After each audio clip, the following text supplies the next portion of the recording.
Судья Сулайманова эмне себептен сотко кайрылууда? Урматтуу достор, мен бүгүн мас абалында унаа башкарып баратып жол кырсыгында кабылган Жалал Абад шаардык сотунун судьясы Элмира Сулайманова боюнча айтып берейин. Ал өзү иштеген сотко кайрылып, өзүнө карата түзүлгөн протоколду жокко чыгарууну талап кылып жаттыр. Эсиңиздерде болсо керек, буга чейин судья Элмира Сулайманова катышкан кырсыктын видеосу интернетте дүң болгон. Тасмада ал мас абалында унаа айдап баратып жол кырсыгында кабылганы, ал турганын жанында эч кандай документи жок экендиги баяндалган. Мунун баары видеодо көрүнүп турганына карабай, эреже бузган судьянын инспекторго каршы сотко кайрылганы көпчүлүк үчүн таң калыштуу болду. Азыркы тапта көптөгөн интернет колдонуучулары эреже бузган судьялар жоопкерчиликке тартылбашы керекпи деген суроолорду берип жатышат. Окурмандар эле эмес, биз дагы таң калып, судьялардын статусу жөнүндө мыйзамды барактап чыктык. Аталган мыйзамдагы судьянын кол тийбестиги боюнча 14 берененин 1-бөлүгүндө мындай деп жазылыптыр.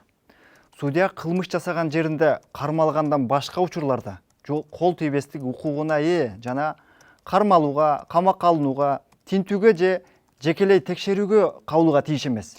Эгер чектүү катар кармалып, анын судья экендиги аныктала турган болсо, ал токтоосуз бошотулууга тийиш экен.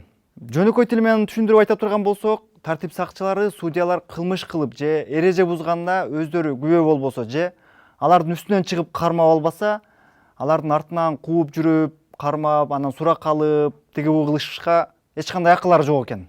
Интернетке тараган видеодо жол тескөөчүлөрү судья эреже бузган учурда кармашкан эмес. Алар жүзекеге түшкөн билдирүүнүн негизинде анын артынан барып кармап, анан тиешелүү баягы протоколдорду толтурушкан. Мына ошол себептен судья Элмира Сулайманова өзүнө карата түзүлгөн протоколду жокко чыгарууну талап кылып жатса керек.